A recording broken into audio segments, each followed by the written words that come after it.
এবং আরবে হিন্দুরা কেন যেতে পারে না, যেতে পারে না, সেই সম্পূর্ণ ভিডিও আপনাদেরকে আমি তুলে ধরবো ভিডিওর মাধ্যমে। আপনারা সম্পূর্ণ ভিডিও দেখবেন। দেখা যাক কোনো হিন্দু কেন মক্কা মদিনাতে যেতে পারে না। এই শতাব্দীর সবচেয়ে বেশি চর্চিত নিউজ যেটি সোশ্যাল মিডিয়াতে প্রত্যেক সময়ই ভাইরাল হয়ে থাকে সেটি হলো মক্কার কাবা ঘরের ভিতরে ভগবান শঙ্করকে বন্দি করে রাখা হয়েছে। আর মানুষজনের এটি প্রশ্ন যে যদি এমনটি না হয়ে থাকে তাহলে কেন সেখানে মুসলমানদের এত ভিড় লেগে থাকে কিন্তু কোনো হিন্দুকে দেখা যায় না? শেষ পর্যন্ত এর পিছনে কোন এমন সত্যতা লুকিয়ে রয়েছে?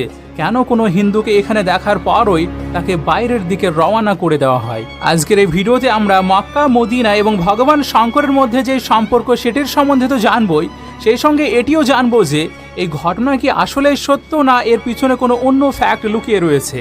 আর শেষবেলায় আমরা জানবো যদি কোনো বৈষ্ণব এখানে গঙ্গা জল নিয়ে কালো পাথরের উপর ছিটিয়ে দেয় তাহলে কি সত্যিই পৃথিবীর সমস্ত মুসলিমরা মারা যাবে, আর যেটা একজন সাধারণ হিন্দু মনে করে থাকে? এই সমস্ত ছোট ছোট খুবই গুরুত্বপূর্ণ প্রশ্নের উত্তরগুলোকে আজকের এই ভিডিওতে খুবই সুন্দর করে এক্সপ্লেন করার চেষ্টা করব। তো তার আগে আপনার কাছে ছোট্ট রিকোয়েস্ট থাকবে যে যদি আমাদের চ্যানেলে প্রথম এসে থাকেন তাহলে চ্যানেলটি অবশ্যই সাবস্ক্রাইব করে রাখুন। আর সেই সঙ্গে আপনি কমেন্টে এটিও জানাবেন যে এই পৃথিবীর সবচেয়ে পবিত্র ধর্ম কোনটি এবং তার একটি ছোট্ট কারণ। তাহলে চলুন এবার আমরা মেইন টপিকের দিকে এগিয়ে যাই। আপনি অনেকটা দীর্ঘ সময় ধরে এই নিউজকে শুনে চলেছেন যে মুসলিমরা যে কাবাকে নিজেদের সবচেয়ে পবিত্র স্থান মনে করে থাকে তার ভিতরে শিবলিঙ্গ অবস্থিত আছে। আর তো আর মুসলিমরা যে স্থানে শয়তানকে পাথর ছুঁড়ে থাকে সেই স্থানটি কোনো অন্য কিছু নয় বরং ভগবান শিবকে সেখানে সৌদি আরবের মানুষেরা কয়েদি বানিয়ে রেখেছে। আর তারা মনে করে থাকে যে যদি কোনো হিন্দু এখানে গঙ্গা জল ছিটিয়ে দিতে পারে তাহলে ভগবান শিব মুক্ত হয়ে যাবেন। আর এটি কারণ যে যেখান থেকে মক্কা মদিনাতে কোনো হিন্দুকে প্রবেশ করতে দেওয়া হয় না। এবার এই সমস্ত দাবির পিছনে সত্যতা কতদূর আছে সেটিকে তো আপনাদেরকে জানাবই, তার আগে আপনাদের জন্য এটি জেনে নেওয়া জরুরি যে শেষ পর্যন্ত মক্কা এবং মদিনা মুসলিমদের জন্য এত বেশি গুরুত্বপূর্ণ কেন। তো আপনাদেরকে জানিয়ে রাখি সৌদি আরবিয়া টোটালি একটি ইসলামিক দেশ, আর যেখানে ইসলাম ধর্মের নিয়ম কানুনই লাগু করা হয়ে থাকে। এখানে খনিজ তেল খুবই বেশি মাত্রায় পাওয়া যায়, এই জন্য এটি এই পৃথিবীভরের উন্নয়নশীল দেশগুলোর মধ্যে পড়ে থাকে। সৌদি আরবের রাজধানী রিয়াদ আর এখানকার কারেন্সি রিয়াল। কিন্তু এই দেশের রাজধানীর থেকেও বেশি প্রসিদ্ধ হলো এই দেশের দুটো শহর, একটি হলো মক্কা আর দ্বিতীয়টি হলো মদিনা। আর এই দুটো শহর শুধুমাত্র সৌদি আরবিয়াতে বসবাসকারী মুসলমানদের জন্যই নয় বরং এই পৃথিবীতে যতগুলো মুসলমান আছে তাদের সবার জন্যই বিশেষ গুরুত্বপূর্ণ। আর এটি তার সবচেয়ে বড় কারণ হলো যেই জন্য এখানে প্রত্যেক বছর লক্ষ লক্ষ মুসলিম নিজের হাজিরাও দিতে আসেন। এটি মুসলিমদের জন্য পবিত্র তীর্থস্থলের মতোই। যেমন হিন্দুরা মনে করে থাকে যদি তারা 4টি ধামের যাত্রা করে নিতে পারে তাহলে তাদের জীবনের সমস্ত দুঃখ কষ্ট এবং পাপ মোচন হয়ে যাবে, ঠিক এমনইভাবে ইসলাম ধর্মে এটি মনে করা হয়ে থাকে যে মক্কা মদিনার মতো পবিত্র জায়গাকে দর্শন করার পর মানুষ আল্লাহ তাআলার নেক বান্দাদের মধ্যে যুক্ত হয়ে যায়।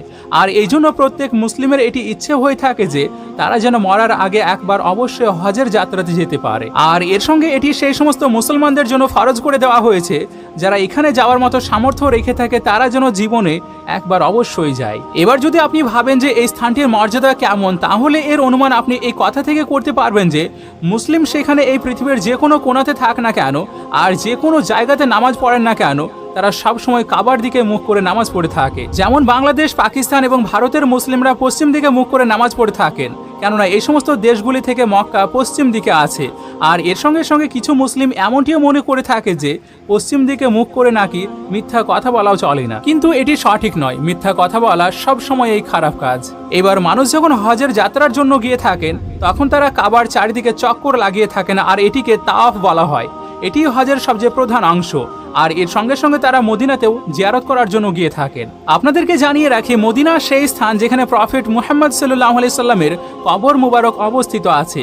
আর সেই সঙ্গে যখন মক্কার মুশরিকরা মুহাম্মদ সাল্লাল্লাহু আলাইহি সাল্লাম এবং নতুন মুসলমানদের উপর অত্যাচার শুরু করেছিল তখন মুহাম্মদ সাল্লাল্লাহু আলাইহি সাল্লাম মক্কা থেকে হিজরত করে মদিনাতে আশ্রয় নিয়েছিলেন। এবার মক্কা মদিনার সম্বন্ধে তো আপনারা অনেক কিছু জেনে ফেললেন, কিন্তু এখন সেই সমস্ত ছবিগুলোর সত্যতা জানাও আপনাদের জন্য ভীষণই জরুরি, যেগুলো আজকের বর্তমান সময়ে সোশ্যাল মিডিয়াতে ভীষণই ভাইরাল হয়ে আছে এতদূর পর্যন্ত যে কয়েক বছর ধরে মানুষজন এটিকে বিশ্বাস করতে শুরু করে দিয়েছে। তো আপনাদেরকে জানিয়ে রাখি সোশ্যাল মিডিয়াতে ভাইরাল হয়ে থাকা এই তথ্যগুলো শুধুমাত্র অন্ধবিশ্বাস ছাড়া আর কিছুই নয়। যদি আপনি সত্যিকারের হিন্দু হয়ে থাকেন তাহলে একজন হিন্দু এটি মনে করে থাকবে যে যদি ভগবান শিবের তৃতীয় চোখ খুলে যায় তাহলে এই পৃথিবীতে প্রলয় নেমে আসবে, মানে ধ্বংস নেমে আসবে। এবার আপনি এই কথার উপর কিভাবে বিশ্বাস করতে পারেন যে কোনো কেউ ভগবান শিবকে বন্দী করে রাখবে? আর যেহেতু ইসলাম ধর্মে মূর্তি পূজার কোনো গুরুত্ব নেই, তাহলে কেন ইসলাম ধর্মের অনুসারীরা ভগবান শিবকে মক্কার ভিতরে বন্দী করে রাখবে? সেখানে আবার এটিও বলা হয় যে মক্কাতে খুব সাধারণ মানুষরাই ভগবান শিবকে বন্দী করে রেখেছেন। তো এটা তো সেই রকম কথা হয়ে গেল যে রাহু সূর্যকে গিলে খেয়ে নিয়েছে, সেই জন্যই সূর্যগ্রহণ হয়, আর সেটিকে আপনি মেনে নিয়েছেন। কেননা বুজুর্গ ব্যক্তিরা এটি বলেছেন, তাহলে সেটি অবশ্যই সম্ভব হবে। এখন বর্তমান সময়ে একজন বুদ্ধিমানের মস্তিষ্কে এই কথার চিন্তা ভাবনা করারও তো প্রয়োজন যে যাকে হিন্দু ধর্মে একজন ভগবান মানে শক্তিশালী ধ্বংসের দেবতা মনে করা হয়, তাকে মানুষ কিভাবে বন্দী করতে পারে? আর যদি আপনি এটি বিশ্বাস করেন, তাহলে মানুষ হিন্দু ধর্মকে নিয়ে হাসি মজা করতে শুরু করবে আর বলবে যে ভগবানকেও নাকি বন্দী করা যায়। তাহলে সে কিসের ভগবান যাকে মানুষের শক্তি বন্দী করে রাখতে পারে? এবার হ্যাঁ, যারা এখানে শিক্ষিত হিন্দু আছেন তারা অবশ্যই এটিকে মেনে থাকেন না যে কাবার ভিতরে শিবজিকে বন্দী করে রাখা হয়েছে, কিন্তু তারা এটি ভাবে যে মক্কার কাবা ঘরের ভিতরে একটি শিবলিঙ্গ রাখা আছে। তো আপনাদেরকে এর উপরেও জানিয়ে রাখি যে এমনটি একেবারে নয়। আসলে যখন মুসলমানরা হজ যাত্রার জন্য সেখানে গিয়ে থাকেন, তখন কাবা ঘরের কাছে অবস্থিত একটি ইমারতে শয়তানকে পাথর মারার রেওয়াজের সঙ্গে সঙ্গে হজ যাত্রা সম্পূর্ণ মনে করা হয়। যদিও শয়তানকে পাথর মারার এই আয়োজন সম্পূর্ণ 3 দিনেরই হয়ে থাকে, কিন্তু ঈদুল আজহা মানে কুরবানি ঈদের দিন শুরু হওয়ার জন্য সমস্ত হজযাত্রীরা এই দিনেই শয়তানকে পাথর মারার যে রীতি সেটিকে সম্পূর্ণ করে নেন। হজে আসা মানুষেরা এখানে উপস্থিত হয়ে এই 3টি বরাবর খাম্বার মতো জিনিসকে লক্ষ্য করে এর দিকে পাথর ছুঁড়ে থাকেন, কেননা তারা মনে করে থাকেন যে এটি শয়তানের চিহ্ন। আর এই রীতিকে পালন করার সঙ্গে সঙ্গে হজও সম্পূর্ণ হয়। এবার যারা বেশি জ্ঞান রেখে থাকেন সেই সমস্ত হিন্দুরা এটি মনে করে থাকে যে এই 3টি হলো শিবলিঙ্গ, আর এই 3টি খাম্বার নিচে শিবলিঙ্গ স্থাপনা করে তার উপরে এই ইমারতগুলো বানানো হয়েছে। তো এমনটিও একদমই নয়, বরং সেখানে এর সত্যতা কিছু অন্যরকমই জুড়ে আছে। আর সেটি হলো, যখন আল্লাহ তাআলা হযরত ইব্রাহিম আলাইহিস সালামের কাছে তার সবচেয়ে প্রিয় জিনিসকে চাইলেন, তখন হযরত ইব্রাহিমের জন্য তার সবচেয়ে প্রিয় জিনিস নিজের একমাত্র সন্তান ছাড়া আর কি বা হতে পারে। কেননা তার এই সন্তানটি অনেক বৃদ্ধ বয়সে হয়েছিল এবং প্রথম স্ত্রীর পক্ষ থেকে নয়, বরং দ্বিতীয় স্ত্রীর পক্ষ থেকে হয়েছিল। আর এই জন্য ইসমাইলকে হযরত ইব্রাহিম আলাইহিস সালাম খুবই মহব্বত করতেন। কিন্তু এখন আল্লাহর হুকুম চলে এসেছে, সেটাকে তো মান্যতা দিতে হবে।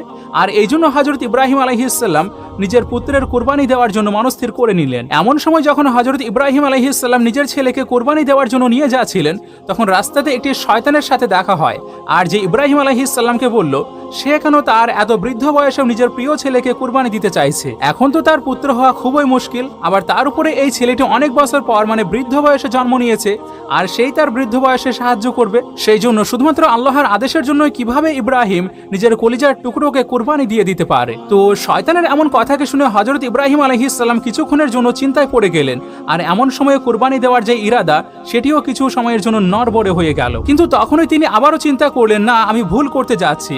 আমার সর্বপ্রথম আল্লাহর কথাকে মান্যতা দেওয়ার প্রয়োজন, যিনি আমাকে এমন বৃদ্ধ বয়সেও সন্তান দান করেছেন। সেই জন্য হযরত ইব্রাহিম আলাইহিস সালাম কুরবানি দেওয়ার জন্য চলে গেলেন।